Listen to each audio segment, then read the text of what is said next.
한국 가요계의 전설들이 미국에 온다. 세시봉 LA 콘서트.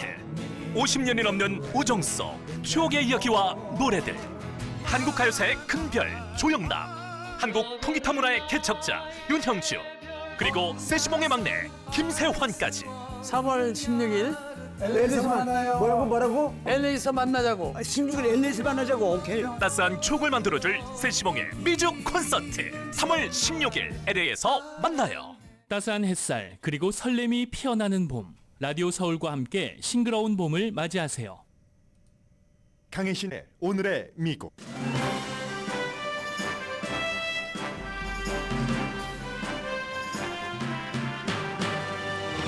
트럼프 전 대통령을 만난 뒤 오르반 총리는 헝가리 매체와 인터뷰에서 트럼프는 우크라이나에 한 푼도 지원하지 않을 것이며 그 결과 전쟁이 끝날 것이라고 말했습니다. 빅토르 오르반과 트럼프는 전쟁 시작부터 그 이전부터 푸틴 팬입니다. 트럼프 전 대통령이 오르반 헝가리 총리를 집으로 초대하자 바이든 대통령이 독재자를 접대했다고 비난했습니다. 트럼프 전 대통령은 그 비난을 비난하면서 오르반 총리는 세계에서 가장 똑똑한 위대한 지도자라고 칭송했습니다. 물론 오르반도 트럼프를 칭찬했습니다. 2024년 대선은 바이든 대 트럼프인 게 분명해 보이지만 생각보다 불확실성이 크다고 이코노미스트가 보도했습니다. 미국 대선에서의 위험 요소 3가지가 민주당 후보 변경이라는 초유의 사태를 불러올 수 있다는 추정입니다. 바이든 대통령이 오늘 의회에 내년 예산안을 제출했습니다. 조금 전에 제출을 했는데 억만장자에 대한 세금을 25% 올려서 중간층에 세금 감면을 하는 게 초점입니다. 2024년 아카데미 시상식은 참을 수 없는 가벼운 작품들을 제치고 무겁디 무거운 작품 오펜하이머가 작품상, 감독상, 주연상을 포함해 가장 많은 부문에서 상을 탔습니다. 캐나다와 미국, 한국계 영화인들이 주가 돼서 만든 패스트 라이브는 수상하지 못했습니다. 이번 아카데미 시상식은 친팔레스타인 시위로 시작이 지연되고 차려입고 식장까지 걸어갔어야지 된 배우도 있습니다. 시베리아 유영지에서 의문사한 알렉세이 나발리에 대한 추도의 시간이 있었고 정치 연극이 아카데미 시상식에서 재등장했습니다. 어제부터 전 세계 무슬림들에게는 가장 성스러운 달 라마단이 시작됐습니다. 라마단은 금식으로 신께 다가가고 배고픈 사람에게 연민을 느끼며 기도와 자선을 하는 달입니다. 이스라엘 하마스 전쟁 중의 라마단은 팔레스타인계 미국인에게는 암울함을 느끼게 합니다. 바이든 대통령과 네타냐후 총리가 각기 다른 미국 언론과 인터뷰에서 엇박자를 냈습니다. 바이든 대통령은 이스라엘은 지지하지만 네타냐후는 지지하지 않는다라는 입장에 더욱 가까워졌습니다. 여러분 안녕하십니까? 오늘의 미국 강혜신입니다. 오늘 이제 1시간 여러분들 손해보셔서요. 어제부터 괜찮으십니까? 저는 지난 목요일에 말씀드렸던 대로 금요일부터 조금 일찍 잠을 자기 시작했거든요. 그랬더니 아주 오늘 가뿐합니다. 트럼프 전 대통령이 주말에 이제 헝가리의 독재자, 우리는 뭐 세계에서 그렇게 부르고 있습니다. 빅토르 오르반을 플로리다주의 집에 초대해서 대접을 했고 바이든 대통령이 비난을 하자 트럼프 전 대통령은 바이든을 비난했습니다. 우선 기본적으로 이 부분과 이게 왜 중요한지부터 말씀을 드리고요. 맨 앞에는 오늘 지금부터는 이제 내일 조지아주에서 예비 선거도 있지만 내일 끝나면 아마 두 사람 가운데 적어도 한 사람은 대의원 숫자를 확보를 해서 후보로 확정되지 않을까 싶기도 한데요. 이렇게 해서 트럼프 대 바이든이다라고 생각을 할 수밖에 없죠. 필연적인 것처럼. 그런데 그렇지 않을 수도 있다는 얘기가 있거든요. 그걸 이제 뒤에 좀 말씀을 드리겠습니다. 기본적으로 이제 트럼프 전 대통령은 빅토르 오르반이 본인이 초대를 해서 오르반만 초대한 게 아니라 딸까지 초대를 했습니다. 그래서 이제 가면서 헝가리에 갔고 이미 헝가리 매체와 인터뷰도 했고 뭐 소셜미디어 같은데 뭐 트럼프 굉장히 괜찮다 이런 말을 올리고 나니까 트럼프 전 대통령이 말하자면 그걸 다시 올리고 빅토르 오르반도 대단한 사람이야 이런 얘기들이 오고 갔거든요. 그런데 그 전에는 먼저 이 바이든 대통령이 지난 주말에 오늘의 미국 끝나고 나서 펜실베니아주를 갔고 그리고 이제 다음 날 조지아주에 트럼프와 바이든이 같이 갔잖아요. 이후 선거 캠페인에서 누구를 트럼프가 만나고 있는지 아느냐. 빅토르 오르반을 만나고 있다. 이거는 그 어떠한 이 빅토르 오르반이라는 사람은 민주주의가 작동하지 않는다고 공개적으로 얘기를 하고 있는 사람입니다. 그래서 이제 바이든 대통령은 그건 지금 주요 댐이 민주주의죠. 트럼프와 달리 가기 위해서 이 시점에 꼭 헝가리의 독재자와 그의 딸을 집으로 초대해서 저렇게 융숭한 대접을 할 필요가 있겠는가. 왜냐하면 오르반은 민주주의를 믿지 않고 독재를 찾는 사람이고 뭐 심지어 며칠 전에 여러분들께 뉴욕타임스를 인용을 해서 전해드렸습니다마는 새로운 방식의 푸틴과는 다른 방식의 독재를 해서 장기 집권을 하고 있는 사람이 빅토르 오르반이죠. 그런데 그런 사람들을 초대를 했다 하면서 세계의 지도자들이 얼마 전에도 세계 지도자들을 만났을 때 9명이 굉장히 걱정하더라. 뭐 이런 얘기요. 민주주의에 대해서 존중하지 않는 그런 부분에 대해서. 그랬더니 트럼프 전 대통령이 이런 얘기를 딱 그 본인의 소셜미디어에 올립니다. 빅토르 오르반이 트럼프에 대해서 한 말을. 트럼프는 세상의 존경을 받고 있고 평화를 위한 어떤 그 조건 같은 것을 마련을 했다. 트럼프 재임 기간 동안 중동에 평화가 있었고 우크라이나에도 평화가 있었다. 그래서 어느 때보다도 다시 트럼프가 백악관에 들어가서 대통령이 되는 게 필요하다. 이렇게 했더니 이제 트럼프가 딱 리트윗 같은 것 한 거고요. 또 이 헝가리의 빅토르 오르반도 초대해 주셔서 대단히 감사합니다. 아마 트럼프가 대통령이 되면은 그를 백악관으로, 지금은 집이지만 백악관으로 초대할 겁니다. 독재자를. 그리고 이제 서로 칭찬하는 거죠. 서로 오르반보다 더 훌륭하거나 더 똑똑하거나 더 나은 리더는 이 세상에 없다. 판타스틱. 정말 환상적인 지도자고 빅토르 오르반은 세계에서 무척 존경받는 위대한 지도자다. 세계에서는 그를 독재자라고 부릅니다. 헝가리의 강력한 이민 정책 때문에 안전한 나라가 됐고 그가 집권하는 날 그럴 것이며 그런데 이제 헝가리의 빅토르 오르반은 미국의 우익이 많이 지지를 하거든요. 뭐 터커 칼슨 같은 사람이 빅토르 오르반과 인터뷰를 한다든가 블라디미르 푸틴과 인터뷰를 한다든가 그런 사람들도 터커 칼슨 같은 사람 아니면 안 하죠. 왜냐하면 너무나 따가운 질문을 굉장히 깊은 지식과 함께 하기 때문에.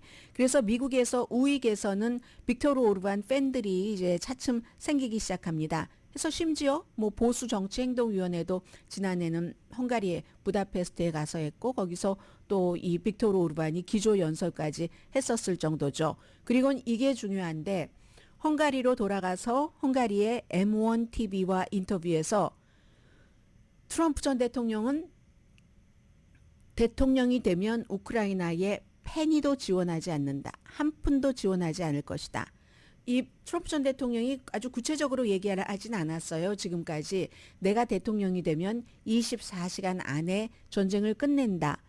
김정은도 내가 만나기만 하면 24시간 안에 핵무기를 다 없앨 것이다. 이렇게 얘기했던 것과 똑같은 얘기를 하지만 디테일을 말하지 않는데 그를 만나고 온 빅토르 오르반이 트럼프가 거기에 대해서 디테일한 뭐를 갖고 있더라라고 얘기를 합니다. 그 디테일한다는 게 우크라이나에 지원하지 않는다는 거죠. 빅토르 오르반은 우크라이나가 자립할 수 없다는 것은 명백하고 미국과 유럽이 돈과 무기를 지원해 주지 않으면 전쟁은 끝날 수밖에 없다.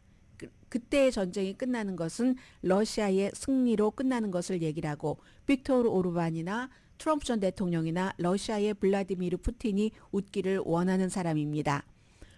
미국의 지도자가 대통령이 자리에 있는데 다른 나라의 지도자가 헝가리의 총리니까요. 와서 이렇게 현 대통령을 만나지 않고 바이든이 만날 리도 없지만 전 대통령을 만난다는 것은 굉장히 이제 이례적인 거고요. 빅토르 오르반은 트럼프 전 대통령을 공식적으로 지지를 하고 유럽연합 지도자들로부터는 비난을 받죠. 같은 유럽연합이기는 하지만 너무 러시아 쪽에 가깝기 때문에 푸틴 좋은 쪽으로 자꾸만 가려고 하다가 할 수 없이 이제 유럽연합에서 뭔가 헝가리에 주면 마지못해 뭐 핀란드라든가 스웨덴이라든가 뭐 여러 가지 나토 가입을 지지한다던가 이런 분위기를 보여주는 빅토르 오르반입니다. 그리고는 이제 1912년 이후에 처음으로 전 대통령이 현 대통령에게 도전을 하는 이번 이 정치 이 대선에서 후보는 누구보다도 어느 때보다도 너무너무 잘합니다. 사람들이. 전현직 대통령이기 때문에. 그런데도 아직도 12% 정도는 누구에게 투표할지 마음을 결정하지 않았습니다. 12%면요. 요즘은 뭐 3% 미만으로 당선되기 때문에 굉장히 큰 사람들입니다. 지금부터의 여러 가지가 대통령을 결정한다고 보시면 틀림없죠. 2000년 이전의 6번의 선거에서는 그래도 대통령이다 아니면 진 사람, 위너와 루저 사이에 9포인트 차이가 났습니다.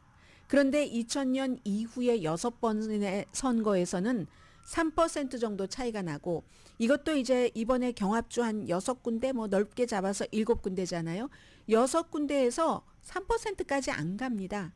지난번에 위스콘신에서 한 2만 표 차이로 바이든이 이겼는데 그건 0.0 몇 퍼센트든가요? 0.013%입니다. 그게 조지아주도 뭐 한 12,000표 정도 되잖아요. 그것도 1% 미만이잖아요. 그래서 굉장히 마음을 결정하지 않은 12%는 중요한데 이거 이코노미스트의 지적입니다. 지난번에 1억 6천만 명이 투표를 했습니다. 그 가운데서 위스콘신에서는 0.013% 차이로 바이든이 이겼다는 겁니다.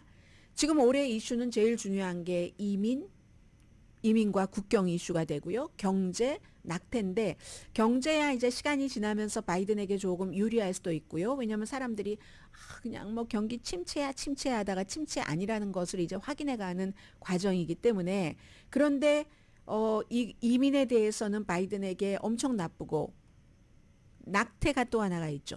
이건 또 트럼프 전 대통령에게 엄청 나쁜 좀 껄끄러운 이슈입니다. 게다가 대고 이슈뿐만이 아니라 돈 문제 있고 기부자, 자원봉사자 있죠. 지난 주말에 트럼프 전 대통령은 공화당 전국위원회를 접수했습니다. 전국위원회에서 회의를 열어서 공식적으로 트럼프가 원하는 세 사람을 공동의장과 그다음에 이제 COO 전체적으로 운영을 맡는 책임자로 트럼프가 딱 얘기한 사람 다 됐습니다. 며느리가 전국 공화당 위원회의 공동의장입니다. 페니까지 다 트럼프를 위해서 공화당 전국위원회 돈을 쓰겠다고 선언을 해버린. 그래서 이제 이슈와 그런 건 있지만 지금부터 세 가지의 불확실성을 말씀을 드리겠습니다. 바이든과 트럼프 대결로 이게 불가피해 보이지만 이 선거에서 첫 번째 불확실성은 제3자의 역할입니다. 두 정당이 다 마음에 안 든다고 얘기하는 사람들이 많습니다. 이때요. 질 스타인 환경주의자죠. 2016년도에 이 사람이 나와서 사실은 힐러리 클린턴이 지고 트럼프가 대통령이 되게 되는데 도움을 준 사람이 질 스타인입니다. 이번에도 나왔습니다. 환경주의자가 나와서 트럼프에게 도움을 줘서 트럼프가 대통령이 되고 난 뒤 파리 기후조약에서 탈퇴했다는 게 얼마나 아이러니입니까? 그리고 코넬 웨스트라는 하버드의 굉장히 진보 좌파라고 할 수 있는 교수가 있는데 이 두 사람은 모든 주에서 다 이름이 올라갈 가능성이 별로 없기 때문에 그냥 내버려 두고 이 사람이 중요한 겁니다. 로버트 케네디 주니어. 로버트 케네디 주니어는요. 3자 대결에서 12%의 지지율을 받고 있습니다. 12% 정도 나오면 모든 주에 다 이름이 올라간다는 거거든요. 이게 규정을 굉장히 까다롭게 했어요. 질 스타인이라든가 아니면 그 라이프 네이더가 또 선거에 나와서 굉장히 그 플로리다에서 고어대 부시였었을 때 그때 라이프 레이더 표만 아니었으면 알고가 완전히 이긴 거죠. 그 이후에 규정을 제3자 규정을 굉장히 까다롭게는 했지만 로버트 케네디 주니어는 거의 모든 주에서 이름을 올릴 테고 그러면 굉장히 의미가 있는 선거입니다. 92년도 그 억만장자 로스페로 이후에 가장 높은 지지를 받고 있는데 이게 누구에게 득이 될까 계산하기가 참 어렵습니다. 라스트 네임을 보면 민주당으로 나가는 건 아니지만 민주당 표가 많이 갈 것 같지만 환경이나 백신에 반대하는 거나 이런 여러 가지 음모론이나 보면 공화당도 좋아하거든요. 그래서 누구에게 득이 된다고 확실하게 알 수 없지만 현재로서는 바이든 대통령에게 피해가 심할 것이다. 이렇게 생각을 하는 사람이 많습니다. 이게 첫 번째 불확실성이고요. 두 번째 불확실성은 트럼프 전 대통령의 사법 리스크입니다. 트럼프 전 대통령이 만약에 재선이 된다면 감옥에서 일을 할 이유는 없어졌습니다. 연방대법원에서 이걸 걷어내서 뭔가 장애물을 걷어내줘서 선거 치러지기 전에 중요한 것이 재판이 될 이유가 없으니까 스토미 데니엘스에게 포르노 배우에게 돈 주고 잠자고 한 그 케이스만 그 전에 결과가 나올지 모르겠습니다. 그러나 그렇다고 안심할 단계는 아니라는 겁니다. 왜냐하면 1월 6일 의사당 사건 재판이 일단 시작은 되죠. 시작되면 공화당의 3분의 1은 아무리 그래도 범죄 혐의로 재판을 받고 있는 사람에게 투표하는 것을 꺼린다는 거죠. 물론 미국에도 부정적인 당파주의가 있습니다. 부정적인 당파주의라고 하는 것은 트럼프가 그래 잘못했다고 입으로는 안 하면서 잘못한 것 압니다. 속으로는 지지하는 사람들도 많은 부분 잘못했다고는 트럼프가 잘못한 걸 알면서도 그래도 상대가 더 나빠. 이게 부정적인 당파주의잖아요. 그런 사람들은 트럼프를 찍겠죠. 그러나 그런 사람들 표 아무 상관없다니까요. 마음을 결정하지 않은 12% 재판이 시작되면 사람들은 무엇을 생각하는가. 1월 6일 의사당 사건 때 얼마나 우리도 겁났었던가. 막 저렇게 되다가 나라가 뒤집히는 것 아니야? 그것을 트럼프의 지지자가 아닌 당파적인 사람이 아닌 무당파가 생각을 할 때는 다시는 그 같은 혼란으로 돌아가고 싶지 않다라는 생각을 할 수가 있겠죠. 물론 공화당은 합리적인 방법을 찾을 겁니다. 그래서 터커 칼슨이 박스에서 쫓겨나기 전에 그게 무슨 폭도야, 시위대도 아니고 관광객이던데, 뭐 에스코트도 해주던데 하는 거짓 그 보도도 아니죠. 그런 것들을 많이 했었던 것이지만 그렇지만 그것은 트럼프 지지자들에게만 어떤 효력이 있는 거지 무당파들은 그 정도는 다 알아봅니다. 마음이 아주 진정돼 있는 상태이기 때문에 마음을 결정하지 않는 사람들 여전히 트럼프의 재판은 부담이 됩니다. 세 번째의 이번 대선에서의 불확실성은 후보의 나이입니다. 트럼프도 나이 많아요. 이번에 조지아주에서도 연설할 때 보니까 뭐 고고고고 이런 식으로 요즘 트럼프 전 대통령이 발음을 잘 못하고 하는 경우가 무척 많거든요. 신경을 많이 쓰는 타임이니까 뭐 그럴 수 있다고 보더라도 말 실수가 많습니다. 너무 많아졌습니다. 그래서 만약에 트럼프 전 대통령이 뭐 뭔가 건강상의 문제가 있다면 정치 후계자가 없습니다. 물론 공화당의 전국위원회조차 트럼프가 다 장악했지만 그렇게 장악한 힘은 부서지기 굉장히 쉬운 종류의 힘입니다. 트럼프가 무너지면 당이 완전히 흔들릴 정도로 그 정도로 당을 장악을 한 거죠. 그 정도의 당의 장악력은 항상 그가 휘청할 때 어떻게 되느냐 하는 부작용을 가지고 오죠. 바이든 대통령요 더 심하죠. 87%의 미국 사람과 7%의 70%입니다.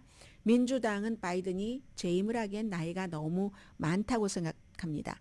경제에 대해서 조금 좋아진다 할지라도 이건 변하지가 않습니다. 나이는 날이 가면 갈수록 더 들지 줄어들진 않잖아요. 그래서 미끄러운 빙판길이 열려 있다고 트럼프에게나 바이든에게나 이코노미스트가 지적을 합니다. 만약에 바이든의 경우 당 지명을 받기 전에 스윙 스테이트의 지지율이 지금처럼 계속 트럼프가 앞서간다면 그 당 전당대회가 8월입니다. 민주당. 그러면 트럼프의 임기 2기를 막는 내가 최적임자야 이렇게 말하기 힘들어집니다. 바이든은. 그렇다면 바이든이 그냥 자연스럽게 내려오면 되는데 그럴 것 같지는 않고 또 교체한다는 것 자체도 굉장히 위험하고 혼란스럽기도 합니다. 자발적으로 나가지 않는다는 것을 합쳐서. 그리고는 뭐 카멜라 해리스는 더 약할 것 같고 따라서 딱 하나 방법이 있다고 제가 뭐 한 달쯤 전에 여러분들께 말씀드렸던 것 같습니다. 다른 전문가를 인용을 해서요. 그 하나 방법이 이게 이제 슬슬 나오는 겁니다. 민주당에서는. 민주당이 전당대회에서 이제 다 후보가 될 만큼 확보를 하고 나서도 바이든이 그때 그걸 내려놓고 전당대회에서 이 사람 저 사람을 이제 이렇게 저울질을 해서 새로운 후보를 선택을 한다는 겁니다. 바이든의 지지율이 내려가면 민주당에서도 어쩔 수 없잖아요. 지지율이 트럼프를 이기지 못한다가 스윙 스테이트에서 전당대회 그때까지도 계속 나오면 이건 갈아야죠. 민주당에서도 방법이 있다면 해서 얘기하는 사람이 미시시피주의 아주 젊은 그레첸 그 휘트먼 주지사 여자죠. 이 주지사를 얘기를 합니다. 첫 번째로. 그리고 두 번째는 이 내용은 제가 그 사람이 연방 상원 의원이 됐을 때부터 제일 먼저 이제 말씀을 드렸었던 중요하게 말씀을 드렸었던 부분인데 라파엘 워낙 조지아주에서 현직 공화당 의원을 물리치고 된 마틴 루터킹 주니어 목사의 그 교회에서 담임 목사로 심우했었던 라파엘 워낙이 굉장히 카리스마가 있습니다. 한 사람은 젊은 여자고 한 사람은 굉장히 카리스마가 있는 젊은 주지사와 카리스마가 있는 연방 상원 의원 이 두 사람을 조지아주에 하나는 미시간주고 이런 것을 이제 대안으로 이코노미스트는 생각을 해봤습니다. 그러면 8월 달부터 9월, 10월 한 2달 동안 언론이 집중적으로 보도를 하고 언론에 매도 맞고 하겠죠. 그 사이에 트럼프 전 대통령은 의사당 폭동 사건에 관한 재판을 치르고 있을 겁니다. 2024년도 선거는 바이든과 트럼프 사이에서 치러진다. 이게 불가피한 명제처럼 보이지만 아주 특이한 점을 여러 가지 3가지를 고려하면은 생각보다 그렇게 될 불확실성 그렇게 꼭 되지도 않을 수도 있다는 그 불확실성은 클 수도 있다는 게 이코노미스트의 보도입니다.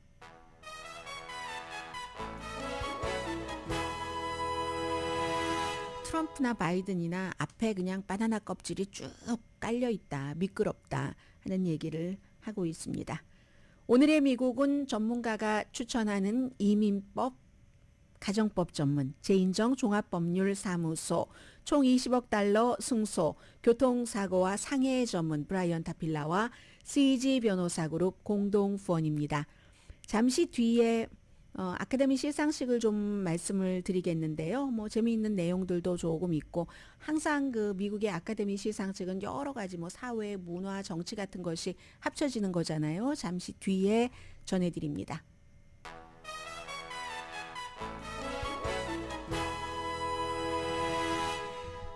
라디오 서울 방송 오늘의 미국 듣고 계십니다. 어제 그 아카데미 시상식이요. 1시간 일찍 원래 4시부터 시작하려고 했는데 시작 시간이 늦어졌습니다. 그러니까 이게 며칠 전에 바이든 대통령이 국정연설을 할 때 물론 백악관에서 시간을 맞춰서 의사당으로 출발을 했는데도 중간중간 전쟁을 빨리 끝내라. 이스라엘 하마스 전쟁 당장 휴전하라 라고 주장을 하고 있는 시위대들 때문에 이제 길을 돌아서 가느라고 늦어졌잖아요. 그것과 마찬가지로 어제 헐리우드에 있는 돌비 티에터에서 96회든가요? 1929년부터니까요. 아카데미 시상식이 늦어졌습니다. 시작 자체가 막 어떤 배우들은 얼마나 잘 차려입었겠어요 그날. 그런데도 차가 막히니까 할 수 없이 걸어갔어야지만 됐고 시위대 때문에 그 정도의 시작하기 전부터 이런 문제가 있었고요.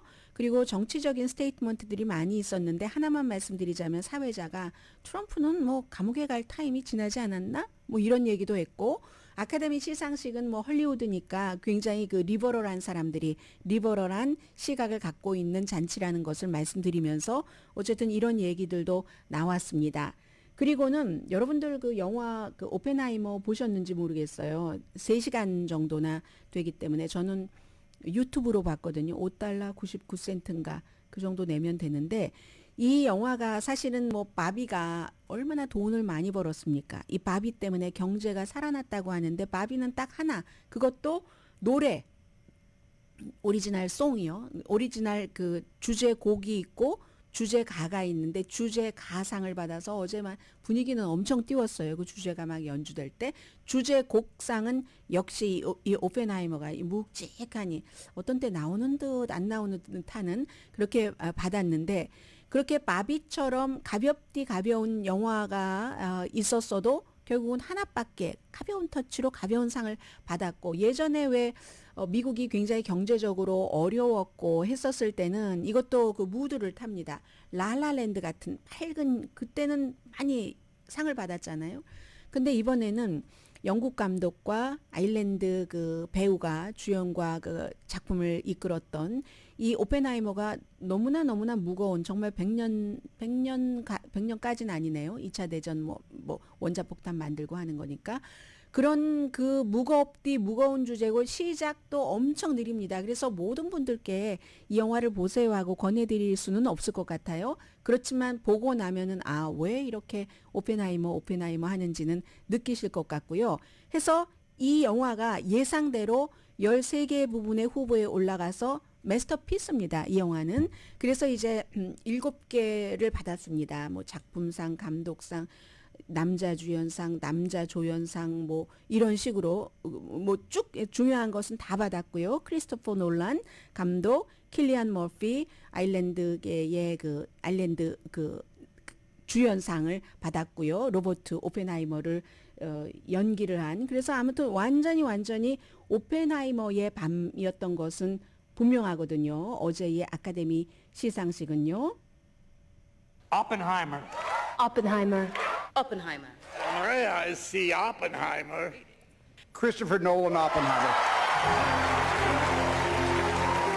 Movies are just a little bit over 100 years old. I mean, imagine being there 100 years into painting or theater. 네, 이제 그 영국 감독이 굉장히 좀 진지하게 그렇게 얘기를 We made 하고 a film 킬리안 about 머피. the man 네. who created the atomic bomb, and for better or for worse, we're all living in Oppenheimer's world. So I would really like to dedicate this to the peacemakers everywhere. 네, 본인은 이제 2차 세계 대전 당시에 네, 맨하탄 프로젝트 그 핵무기 개발에 참여하면서 중간에 이제 양심의 가책을 느끼죠. 처음에는 막 야심차게 하죠. 그래서 막 뉴멕시코에 어떤 단지도 짓고 막 이렇게 하다가 나중에는 이제 양심의 가책을 느끼고 막 뭐 청문회도 나가고 등등 하는 그런 그 오펜하이머 핵무기의 위험성을 경고하는 이제 이 작품이 모든 상을 거의 다 그 받았고요.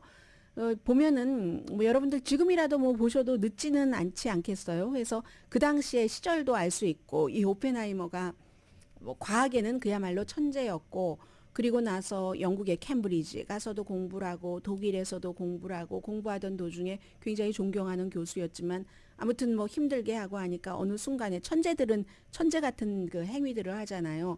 무슨 뭐 너는 청소하고 나중에 와 하니까 사과에다가 막 뭐를 약을 주입하는 그러다가 아침에 일어나서 저 사과를 먹으면 어떡하지? 저 사람이 다치면 어떡하지? 하고 막 뛰어가서 또 누군가가 사과를 먹으려고 할 때 그 사과를 확 집어서 쓰레기통에다 던져버리는데 그 확 집어서 쓰레기통에다 던져버리는 게 중요한 게 아니라 그 천재들의 세계에서는 그 당시 현장에 3명이 있었는데 그 사과를 갑자기 입으로 가져갔는데 확 집어서 쓰레기통에다 확 던지거든요. 아무도 세 사람 이 오펜하이머는 개의했겠지만 개의치 않고 나머지 2사람은 하던 얘기를 계속합니다. 그게 더 오히려 새로운 그런 것들 여자 좋아하고요. 그리고 이제 그 당시에는 그 버클리에도 가고 뭐 등등 하는데 브라더를 포함해서 그 공산주의자들이 미국의 굉장히 그 엘리트들 가운데서 많았었고 그러나 아무튼 누구보다도 과학을 잘 아는 사람이기 때문에 이제 이 핵무기 개발 아니면 나치가 하게 생겼으니까 아인슈타인도 나오고요.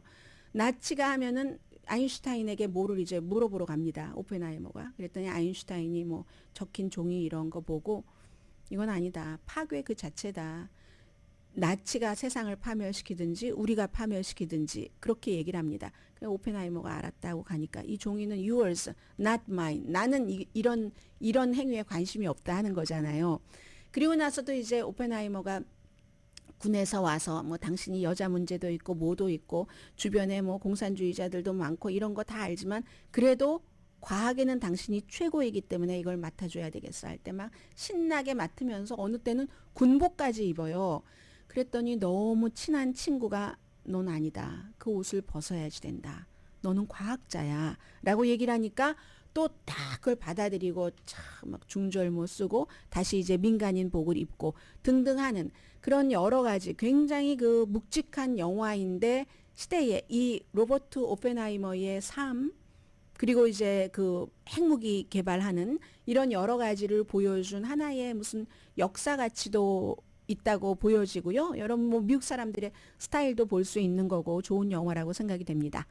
그리고 이제 에마 스톤이 Poor Things에서 원래는 다른 배우가 받을 줄 알았는데 상을 받으니까 그 배우와 그 일리 그레그 스톤과 공유를 이 상을 공유하겠다고 또 뭐 에마 스톤이 젊고 좀 깜찍하고 예쁘잖아요. 드레스가 찢어졌어요. 제 뒤에는 보지 마세요. 이게 아마 저는 제일 인상에 남는 그런 거였고 바비가 1개의 상만 받았다는 것.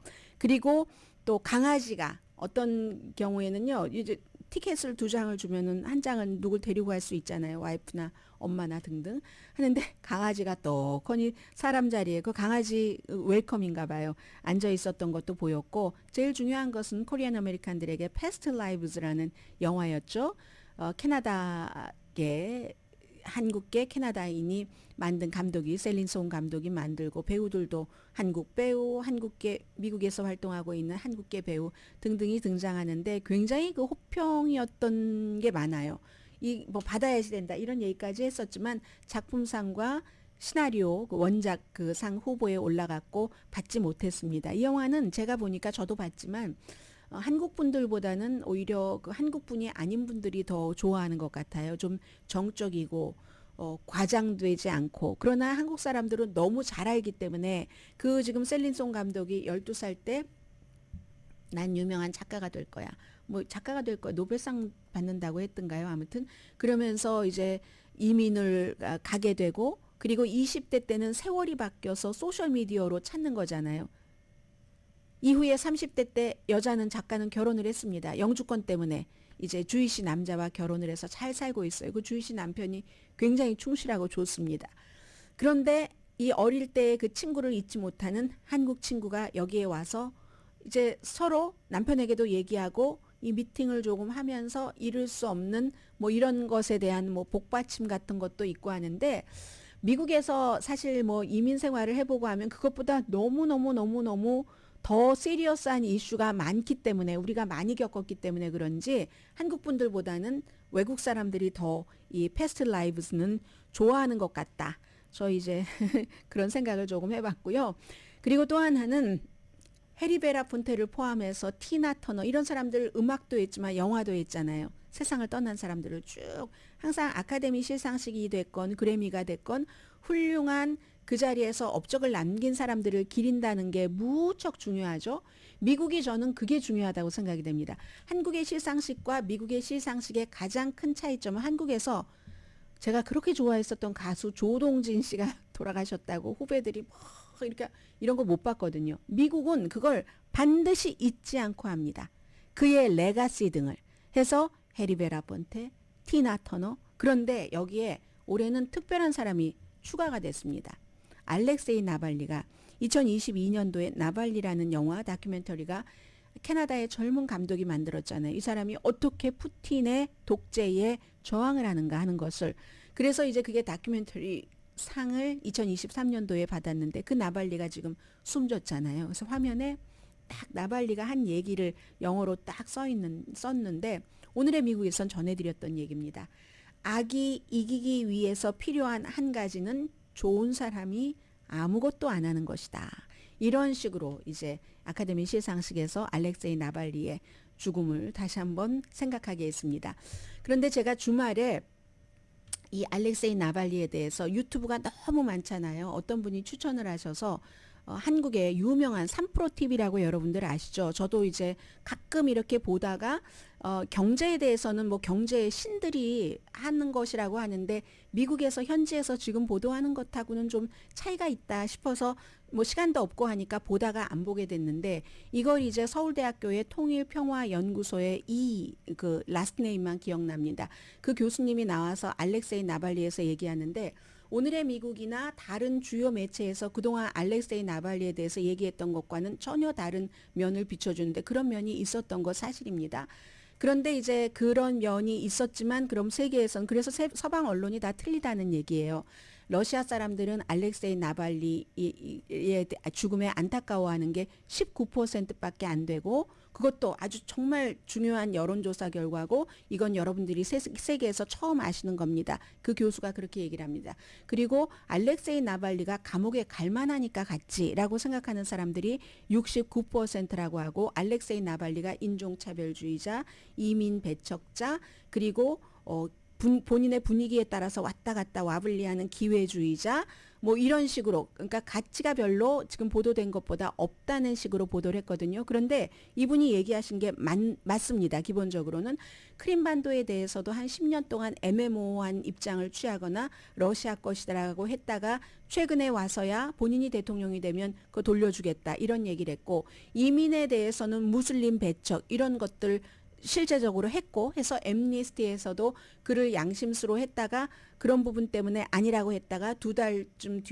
석 달쯤 뒤에 다시 미안하다 사과하고 양심수로 올렸고 그리고 왔다 갔다 하는 것도 있죠. 왜냐하면 이 나발리라는 사람은 지금 40대의 젊은 아직 큰 정치를 해보지 않은 사람이고 푸틴에 항거하기 위해서는 이런저런 사람이 다 필요한 사람입니다. 민족주의자, 민주주의자 아니면 이민 배척자 다 필요하고 그리고 이 사람은 러시아의 입장에서 러시아에서 일하는 사람이잖아요. 세계에서는 단지 러시아에서 사람을 독살하고 살해하는 블라디미르 푸틴에게 그렇게 용감하게 항거하는 사람이 없기 때문에 그 점을 사는 것이고 크림반도나 이런 것에 대해서는요.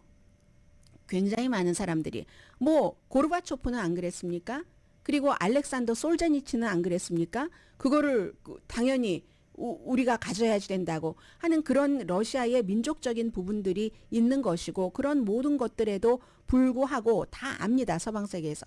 다 알지만 그런 모든 것에도 불구하고 알렉세이 나발리가 세계를 위해서 일한 사람이 아니잖아요. 러시아의 자유와 러시아의 독재 청산을 위해서 일하다가 실제로 독살이 됐고 그 교수님은 자연사라고 굉장히 강조를 하시던데 자연사조차도 왜 그 사람을 독살을 시도를 했고 독살 시도는 분명하잖아요. 독살을 시도를 했고 그런 사람을 감옥에 가둬서 치료도 안 해주고 시베리아 같은 곳에 보내고 그래서 자연사를 했을 수도 있겠죠. 그러나 그 자연사가 너무나 분명하다면 시신을 일찍 돌려줬어야죠. 가족에게. 왜 돌려주지 않고 이런 모든 것들 해서 나발리는 세계에서 그를 추앙하는 것은 블라디미르 푸틴이라는 독재자의 용기 있게 다른 사람들 꼬리를 내릴 때 꼬리를 내리지 않고 한 거였다는 이유로 이 세상의 모든 사람들이 넬슨 만델라나 존 F 케네디나 마틴 루터 킹이나 다 허점이 있습니다. 여자 문제, 사상 문제, 무슨 문제.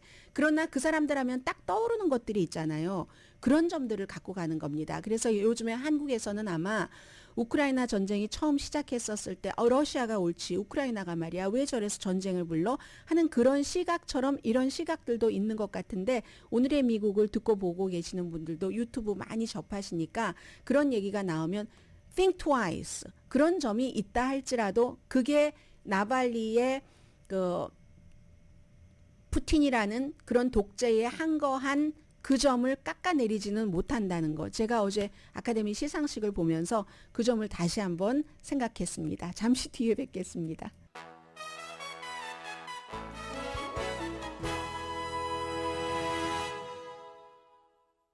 라디오 서울 방송 오늘의 미국 듣고 계십니다. 오늘 그 밥 메넨데스 부부가 법원에 출두를 했습니다. 뉴저지주의 연방 상원 의원 터키를 포함해서 여러 나라의 뭔가 뇌물을 받고 미국 정보를 줬다던가 하는 혐의에 대해서 전부 not guilty를 지금 주장을 했습니다. 그러나 시계 바늘을 이렇게 보면은 앤디 김 그 연방 하원 의원이 이제 그 자리에 도전을 하고 있잖아요. 밥 메넨데스가 다시 연방 상원 의원으로 재선되기는 조금 힘들어 보이는 쪽으로 흘러갑니다.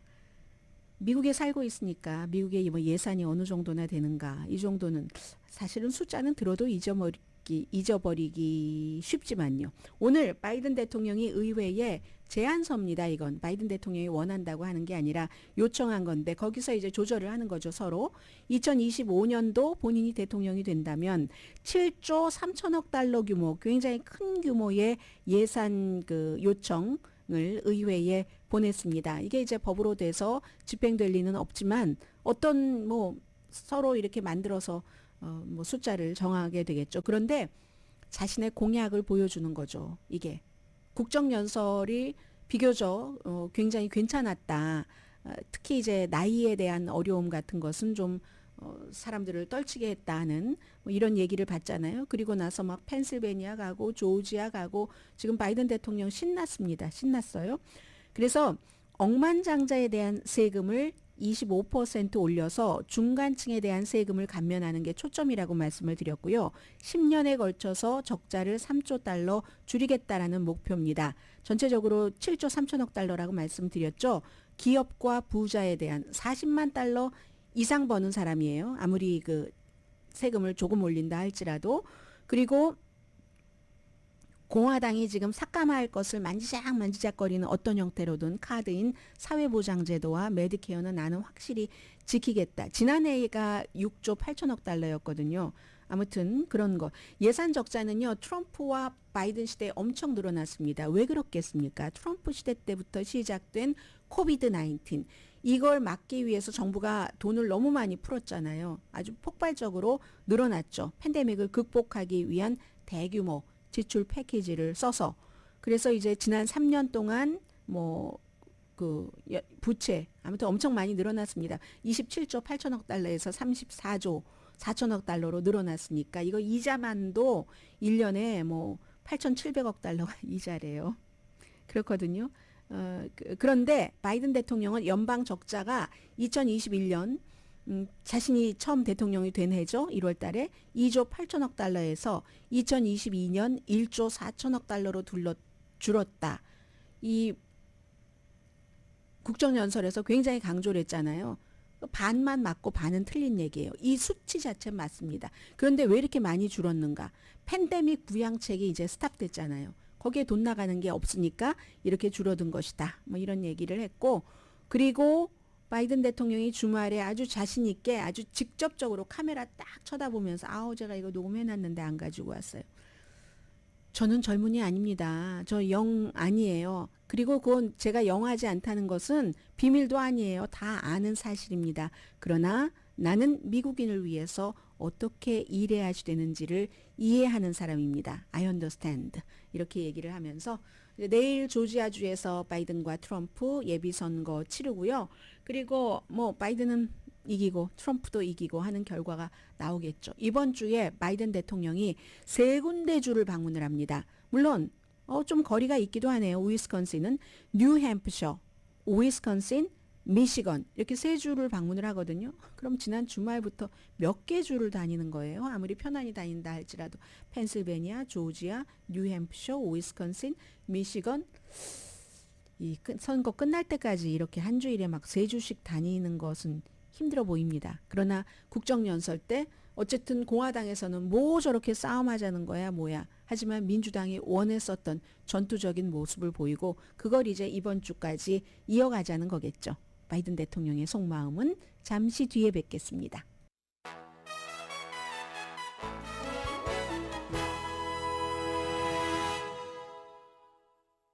라디오 서울 방송 오늘의 미국 듣고 계십니다. 주말에 미국 대통령은 MSNBC 그리고 벤자민 네타냐후 이스라엘 총리는 폴리티코와 인터뷰를 했는데 말이 완전히 반대입니다. 미국 대통령은 MSNBC에서 여러 가지 이슈가 있었지만 벤자민 네타냐후가 이스라엘이라는 국가를 돕기보다는 지금 해치고 있다. 가자 지구에서 무고한 생명 이 사람들이 어떻게 되는가 여기에 훨씬 세심하게 신경을 써야지 된다. 이렇게 얘기를 했거든요. 그랬더니 벤자민 네타냐후는 폴리티코와 인터뷰에서 바이든의 주장이 틀렸다. 이스라엘의 대다수의 희망에 맞도록 나는 지금 나가고 있는데 바이든 대통령은 지금 뒤에서 이렇게 민간 정책을 추구하고 있다. 그 민간 정책이라는 게 뭔지 모르겠어요. 프라이빗 팔러시라고 하는데 여러 나라를 다니면서 이렇게 저렇게 하잖아요. 그게 이스라엘에 해를 끼친다. 이렇게 얘기를 합니다. 바이든 대통령 전쟁 시작된 지 이제 10월 7일부터였으니까 8일부터였으니까 5개월 됐나요? 지금까지 그 전쟁 자체는 이스라엘의 주권 자체는 지지하지만 벤자민 네타냐후에게는 좌절하고 있습니다. 라파의 마지막 이집트와의 국경에 거기 이제 지상군을 넣고 사람들이 그렇게 많이 숨지고 할 때 이게 백악관의 레드라인이었답니다. 그 레드라인을 넘었는데 그럼에도 불구하고 이스라엘 방어는 지금도 결정적이다. 이런 얘기는 하고 있습니다. 그리고 이제 미국이 가자 지구에 식량을 보내려고 200톤인가요? 이걸 이제 어떻게 그쪽으로 운반을 했는데 테크놀로지 문제로 사이프러스에 지금 일요일 현재 갇혀 있다 하는 얘기를 하고 있고요. 그리고 로스앤젤레스에서는 지금 이 무슬림들이 굉장히 많습니다. 주변에 보면은요. 라마단 기간이 어제 3월 10일부터 시작을 했거든요. 4월 8일경에 올해는 끝난다는데 라마단이 코란에 계시가 있었던 그 성스러운 달을 얘기하잖아요. 사람들이 안 먹습니다. 해가 뜨고 해가 질 때까지. 그리고 기도하고 그리고 이제 다른 사람들도 생각하고 자선하고 하면서 신께 더 가까이 가고 내가 배고프면서 없어서 못 먹는 사람들을 생각을 하고 하는 거니까 지금 얼마나 특히 이제 팔레스타인계의 이 라마단을 지켜야 되는 사람들에게 나는 이래서 나의 그 종교를 위해서 하지만 어머 저 가자지구는 먹을 게 없어서 아이들을 못 먹이잖아. 그리고 기부 같은 거 하는 것도 돈을 모아도 보낼 수가 없잖아요. 지금은 이스라엘이 막고 있으니까. 해서 이 팔레스타인계 지금 무슬림계는 다른 애의 라마단과는 좀 다릅니다. 그리고 나서 나중에 먹을 때 막 축하하는데 축하의 분위기는 없는 거죠. 오늘의 미국은 전문가가 추천하는 이민법 가정법 전문 재인정 종합법률사무소 총 20억 달러 승소 교통사고와 상해 전문 브라이언 타필라와 CG 변호사 그룹 공동 후원이었습니다. 10시에 브라보 마이 라이프 방송됩니다. 저는 상쾌한 하루였지만요. 여러분 혹시 몸이 좀 그다지 가뿐하지 않으시면 오늘부터 메이크업 잠 주무세요. 그럼 괜찮아질 겁니다. 내일 뵙겠습니다.